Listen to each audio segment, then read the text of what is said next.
nada melhor pra se comparar a esperança viva,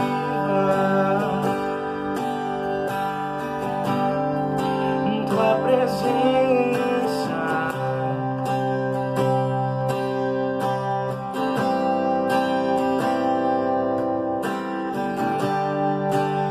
Eu provei e vi mais doce amor que liberta o meu ser e a vergonha desfaz. Tua presença,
tua presença,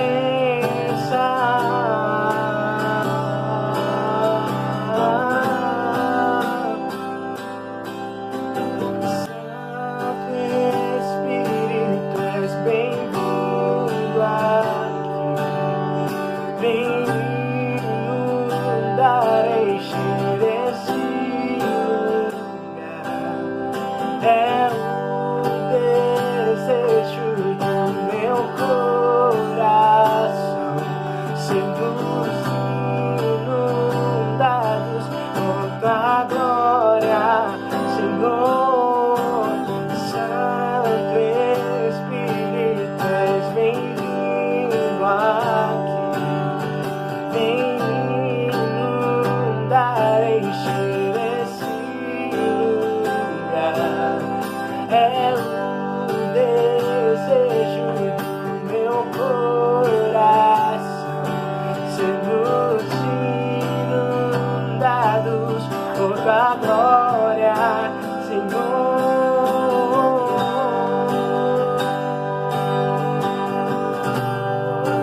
Por tua glória, Senhor.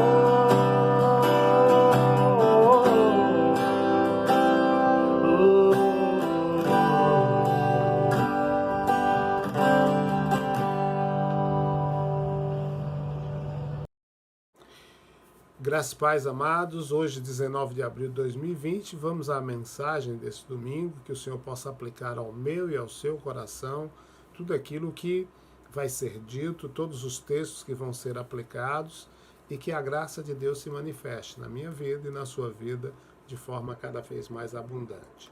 O título da mensagem desta noite é Deus não poupa seus filhos.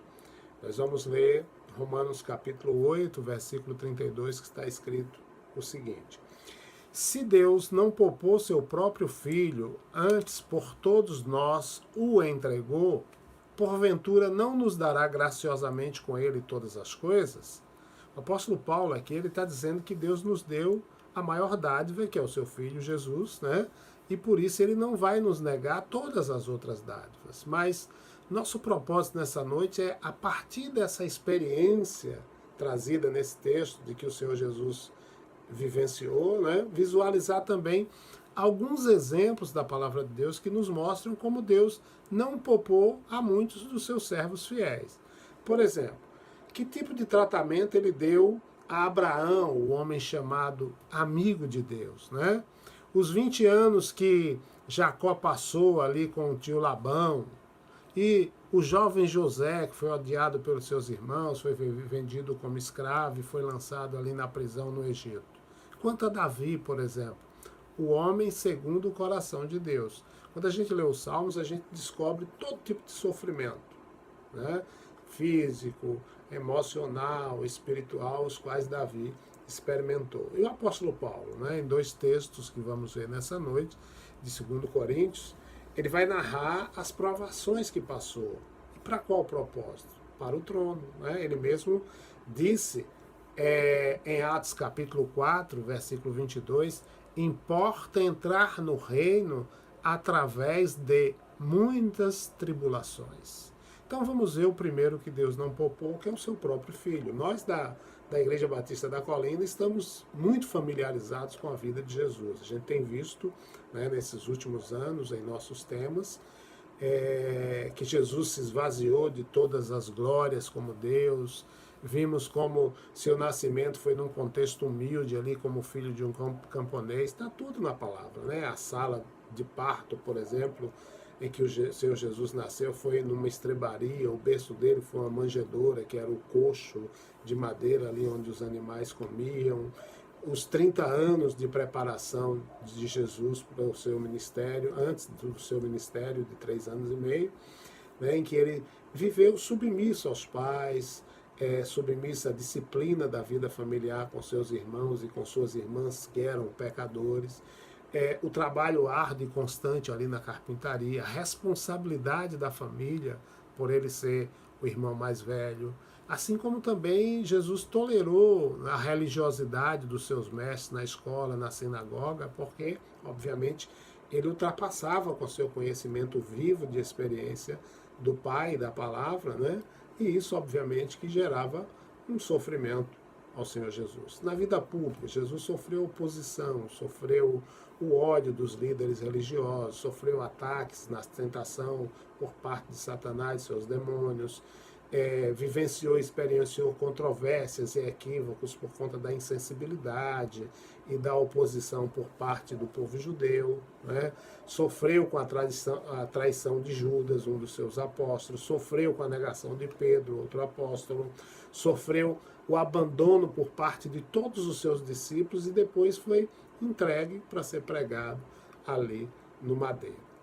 Segundo que Deus não poupou foi Abraão, né? Abraão foi retirado do convívio ali dos seus parentes mais próximos ou mais distantes, do convívio dos amigos, perdeu as vantagens culturais ali da Caldeia, a segurança e estabilidade adquirida em Ur, né? Seus parentes, a sua parentela era influente, vivenciou os longos anos da esterilidade de Sara, uma vida solitária e longa, né? Na espera do cumprimento da promessa de um filho, Isaac.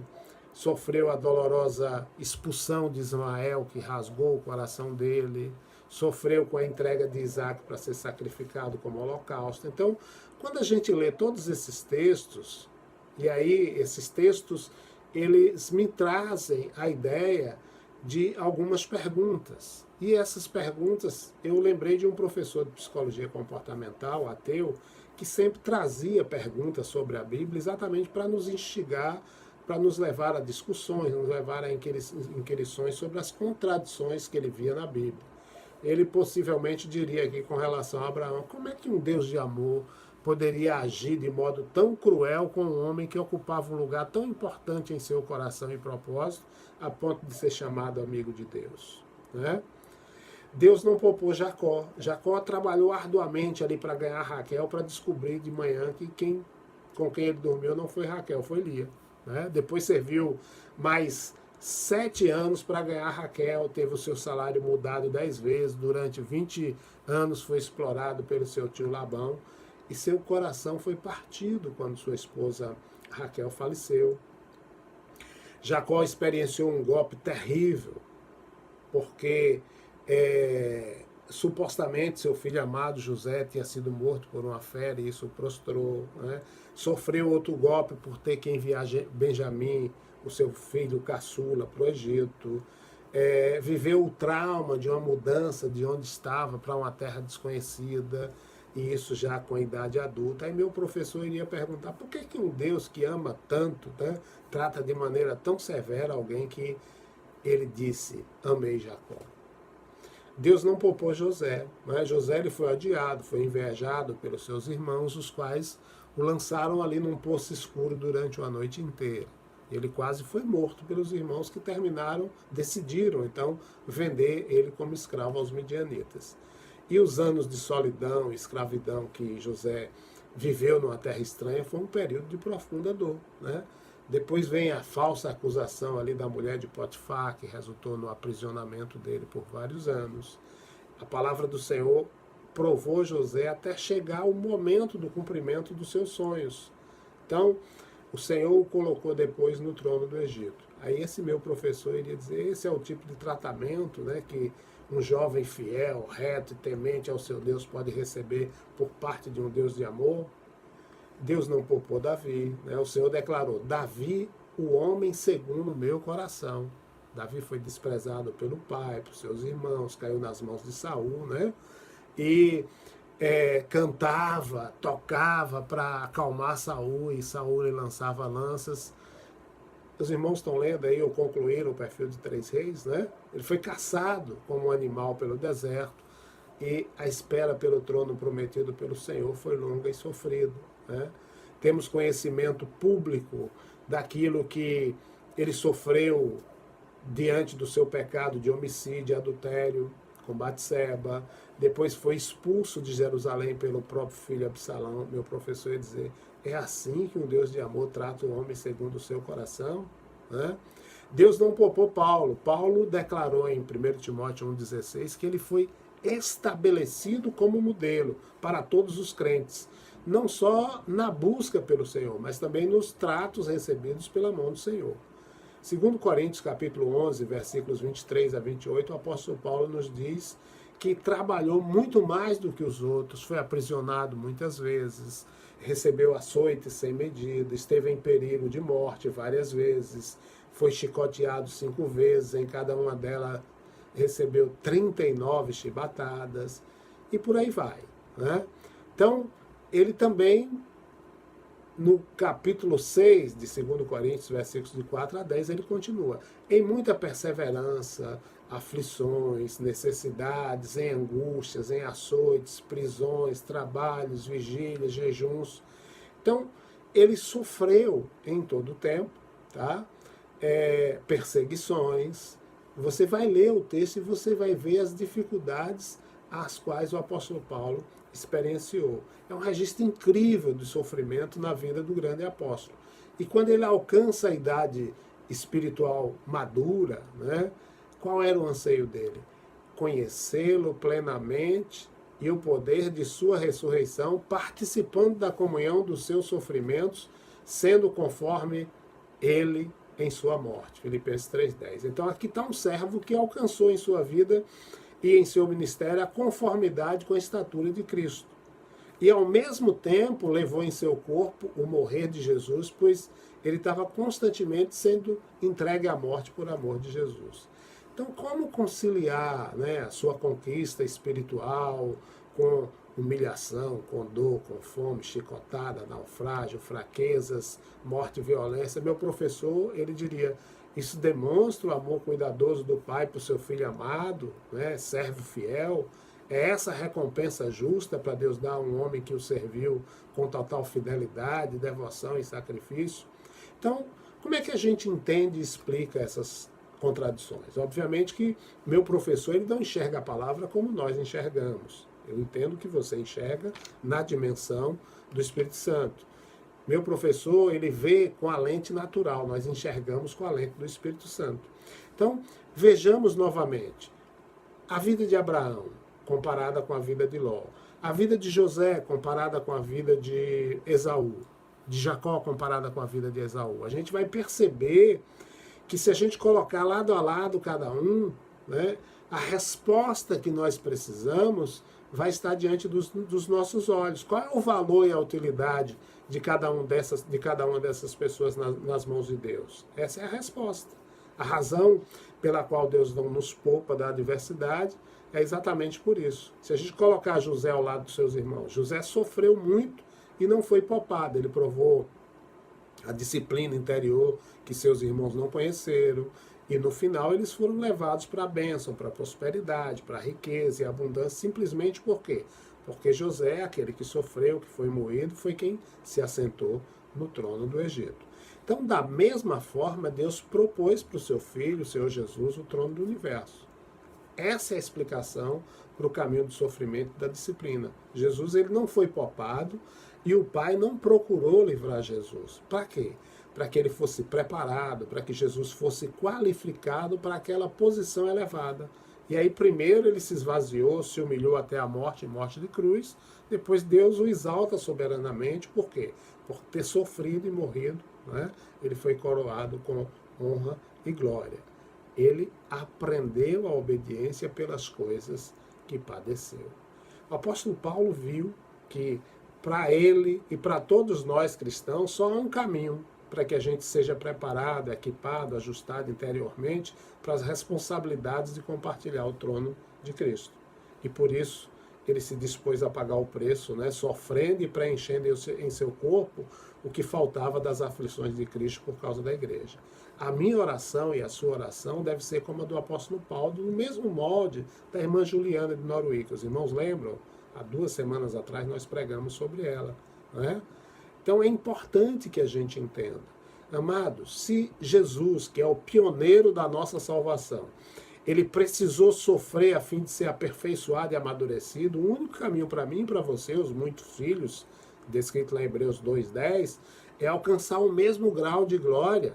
E só vamos alcançar seguindo o pioneiro, o líder, o desbravador do caminho, né? No caminho do sofrimento e da disciplina. A gente precisa aprender a obediência pelas coisas que a gente vem a padecer, porque não existe outro método. Os métodos do Senhor, eles são imutáveis, os caminhos do Senhor são imutáveis. Se Deus não poupou e não podia poupar seu próprio filho no aperfeiçoamento, né, e na qualificação dele para o reino, poderia ser diferente conosco? Não. Né? Hoje, quando o Senhor vê um coração ardente, desejoso da plena estatura de Cristo, quando ele vê um coração desejoso do cumprimento do seu propósito em sua vida, a este Deus não poupa. Então, concluindo, a essas perguntas agora eu não vou lembrar do professor, porque ele não vai discernir isso, mas você vai. Né? O que você está buscando hoje? Existe hoje muitos filhos de Deus que, como os irmãos de José, estão buscando experiência de prosperidade financeira, sucesso na profissão, cura milagrosa, oração sorrisal para resolver as questões. Mas o que o Senhor quer nos mostrar? O Senhor quer nos mostrar de maneira clara, se você quer ser usado por Deus, você precisa ser treinado por Ele.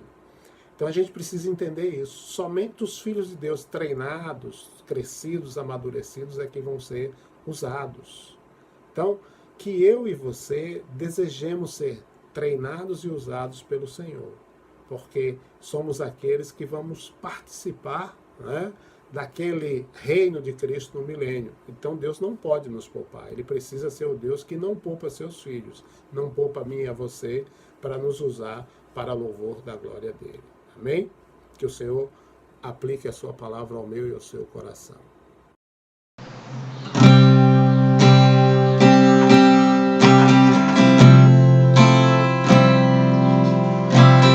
Grande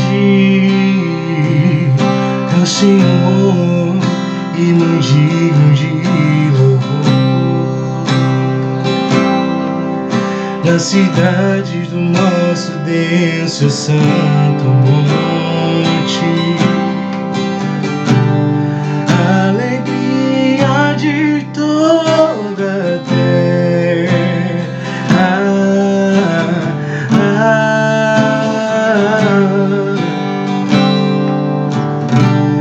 Grande é o Senhor em que nós temos a vitória, e ajuda contra o inimigo. Por isso diante dele nos prostramos.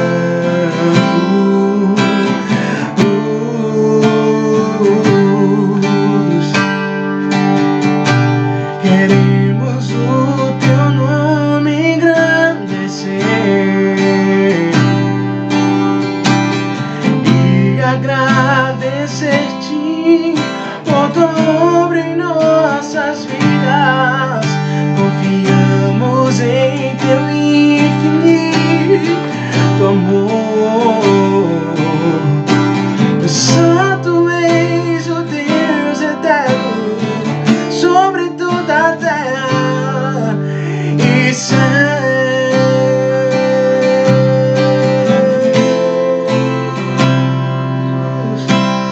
Grande é o Senhor e muito digno de louvor. Na cidade do nosso Deus, seu santo monte, alegria de toda a terra.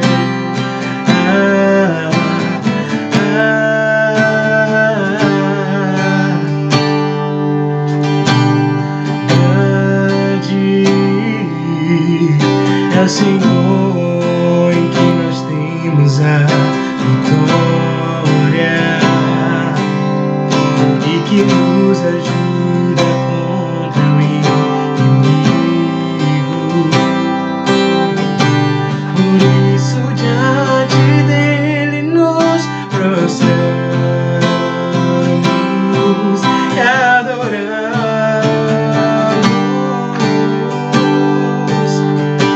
Queremos o teu nome engrandecer e agradecer-te por tua obra em nossas vidas. Confiamos em teu infinito amor. Só tu és o Deus eterno sobre toda a terra e céu. Queremos o teu nome engrandecer